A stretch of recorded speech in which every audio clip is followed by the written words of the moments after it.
बिस्मिल्लाहिर्रहमानिर्रहीम अस्सलामुअलैकुम। आज की इस वीडियो में हम डिस्कस करेंगे व्हाट इज़ ऑथोराइज्ड कैपिटल कि ऑथोराइज्ड कैपिटल हमारे पास क्या है, इसकी डेफिनेशन क्या है। लेकिन वीडियो स्टार्ट करने से पहले अगर आपने हमारे चैनल को सब्सक्राइब नहीं किया जल्दी से सब्सक्राइब कर ले और साथ में बेल आइकन भी प्रेस कर दे ताकि आपको हमारी लेटेस्ट वीडियो की नोटिफिकेशन मिलती रहे।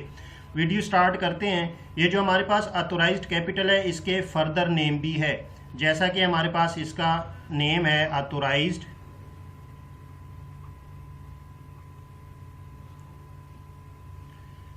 शेयर कैपिटल, या इसको हम कहते हैं नॉमिनल कैपिटल, या फिर हम इसको कहते हैं रजिस्टर्ड कैपिटल।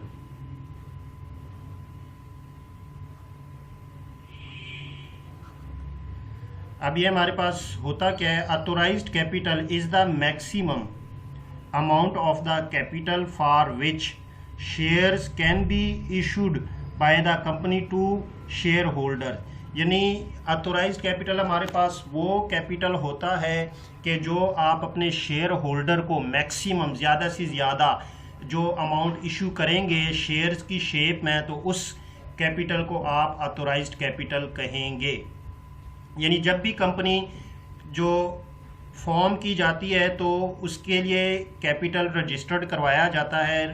रजिस्टर्ड से मीन ये है कि आप अपने जो आर्टिकल ऑफ एसोसिएशन है उसमें आप अपना ऑथोराइज्ड कैपिटल मेंशन करते हैं कि हमारे पास ये जो कंपनी है इसका ऑथोराइज्ड कैपिटल इतना होगा। यानी हम ज़्यादा से ज़्यादा अपने शेयर होल्डर को इतनी अमाउंट के शेयर इशू कर सकते हैं, तो उसे हम ऑथोराइज्ड कैपिटल कहेंगे।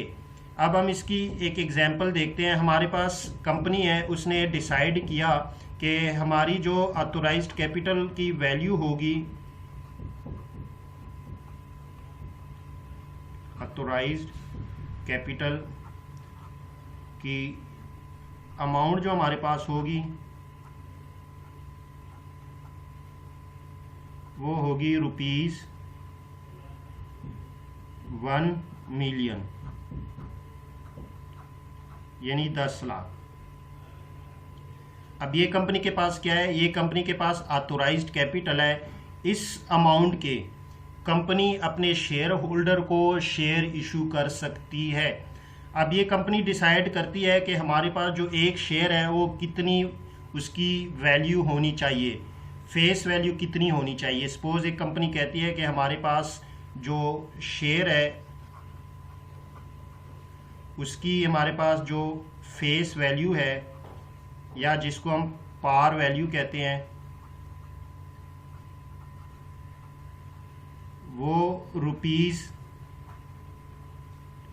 है। तो अभी आपके पास जो शेयर फेस वैल्यू या पार वैल्यू है, इस वैल्यू को आप टोटल ऑथोराइज्ड कैपिटल की अमाउंट पे डिवाइड कर देंगे। जो आपके पास नंबर आएंगे उतने आप शेयर इशू कर सकते हैं। अब यहाँ पे जो हमारे पास शेयर्स के नंबर आएंगे वो आएंगे 1 लाख। यानी कंपनी जो है वो क्या कर सकती है, 1 लाख के शेयर अपने शेयर होल्डर को इशू कर सकती है और इसकी जो पार वैल्यू होगी वो 10 रुपये होगी।